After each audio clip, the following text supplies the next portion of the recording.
Hey everybody, I'm Robert Donovan. Welcome to this episode of Not Trekonomics.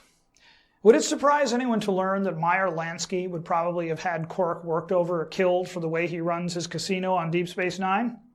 Quark makes no bones about his willingness to run a crooked game if he can get away with it, and the rules of acquisition that he lives by and by which his government is run are often used to justify that kind of behavior.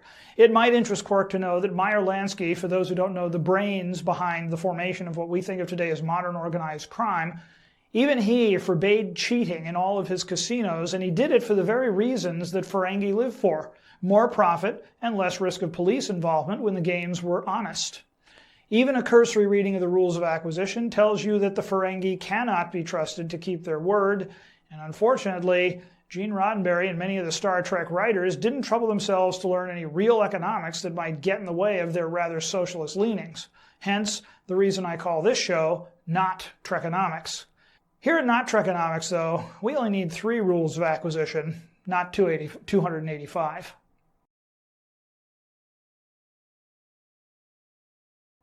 We've talked about Star Trek portraying a post-satiety society rather than a post-scarcity society. We've talked about what a post-satiety lifestyle as a retire-first lifestyle at a given income would look like.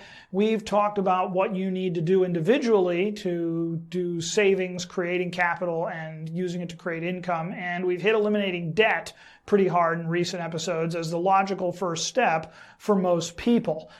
What we're going to talk about in this episode is what I call Ferengi Capitalism, which is that vile collusion of corporate and political power to crush workers, stifle competition, and cheat consumers, called crony capitalism or corporatism. And we're also going to talk about how to counter it at the individual level.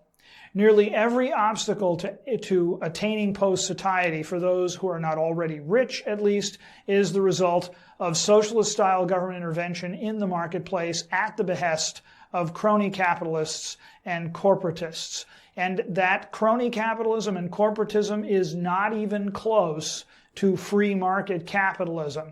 Those of you out there waving signs around saying that capitalism is the problem, you better be sure of which kind of capitalism you're talking about, because crony capitalism, if that's what you're talking about, I totally agree with you and I'm right there with you.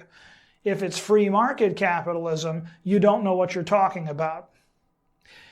Crony capitalism primarily happens precisely because socialism makes government big enough to be worth colluding with. Real free market capitalism means promoting private ownership of the means of production and capital at all income levels. We don't do that right now.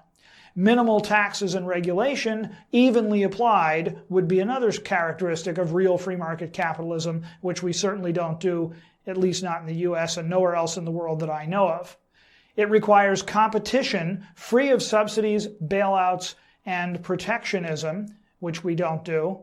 And it requires the uninhibited flow of goods, services, and capital domestically and internationally, and an independent, objective, and effective justice system that protects life, liberty, and property and punishes violations thereupon. We haven't been real great at any of this stuff in recent decades. I think most would agree.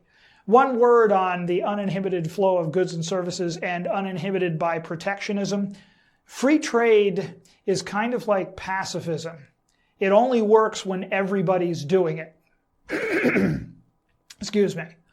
If one person decides not to do it, well, then you might have to do a little counter-protecting on your own. And it's the kind of thing that you can't do unilaterally. Everybody has to do it. You can violate it unilaterally, but you can't do it unilaterally. You have to have everyone agreeing. That's the problem Mr. Trump is currently facing with getting us out of the Trans-Pacific Partnership and renegotiating NAFTA and removing us from the Paris climate deal, which is not just about environment. It's about cost and trade and wasting resources to do what is, by the International Panel on Climate Change's own estimates, going to do absolutely nothing noticeable to fix the environment. We are so far away from anything like the real free market capitalism I just described today. We are about as far away from that, we may as well be on the Oort cloud. Nowhere in the world is less than 30% socialist in terms of GDP spent by government. And few, if any, people alive today have seen a rational free market economic policy that promotes real free market capitalism at all income levels with clear, internally consistent action plans to pay off debt, minimize taxes and regulation, and promote individual capital formation. If they did, it would look very much like the plan we're going to go over in this series, and it would be awesome. The first thing to understand, if you want to get there, though, is that if you want smaller government, you need to know how to govern yourself. Now, I don't mean that in a religious or moral context. I mean it in a civic context. Religion does not enter into this. This is where my 3 rules of acquisition come in, which are not actually mine, but they're first principles.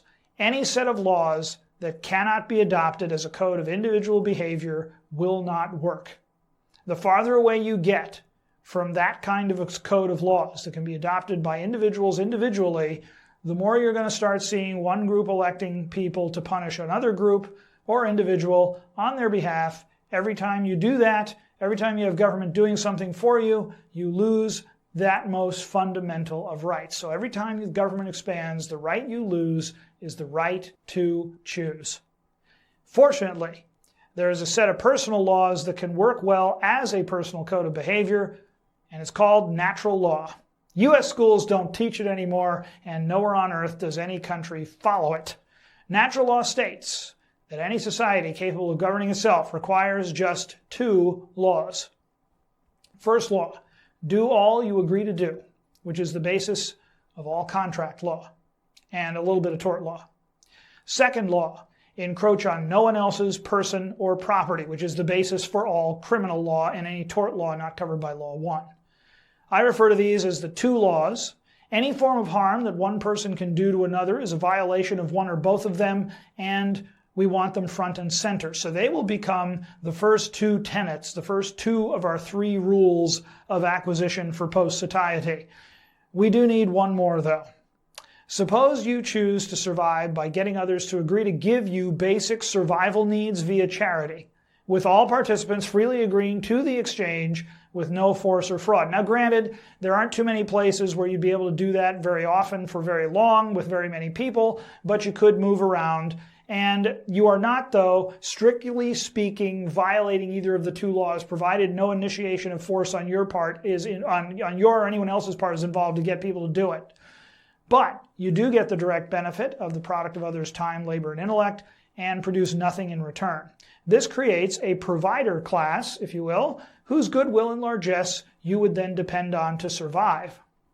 This dependency gives that provider class the power to force you to do what they want you to do by threatening to withhold or refuse providing for you. This mentality, in one form or another, is at the core of how governments expand. The difference being that governments use the threat of physical force to coerce one group to hand over their property to the government, often at the request of some other group, to be distributed to those identified by the group that requested it as in need. Recipients and those who advocate and lobby the government to supply such needs are complicit in the encroachment on person and property of those whose property is forcibly taken to supply those needs. The more dependent people become on government to use force on their behalf to survive or succeed, the more power government gets to force people to do what they want by threatening to deny, withhold, or kill or jail people who won't supply the benefits or who take the benefits but won't behave the way the government wants them to. That is self-enslavement 101, folks, and it's been going on since humans have been humans. To fight this, we need to add one more tenet to the 2 laws. Pull your own weight first while always striving to improve. So there you have it. 3 laws, 3 tenets of this personal code. Do all you agree to do, encroach on no one else's person or property, and pull your own weight first while always striving to improve. Trump could do far worse.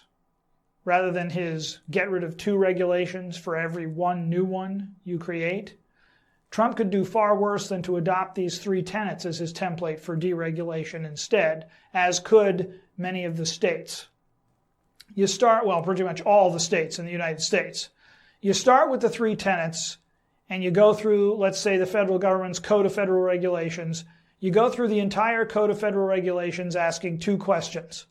Does this law restate one of the 3 tenets, in which case you simply repeal and replace it with whatever tenet it is restating? Or does it violate one of the 3 tenets, in which case you just repeal it? Apply that same test on whatever remains after you've done that with the 3 tenets. Apply that, whatever's left after that, apply that to the list of enumerated powers in the Constitution, and you could probably combine the U.S. Code of Federal Regulations and the Constitution into a pocket pamphlet smaller than the manual you get with most cellular phones.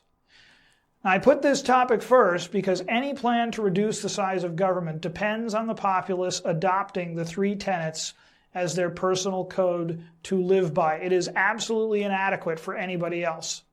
If you need someone to enforce the 3 tenets, you've already lost.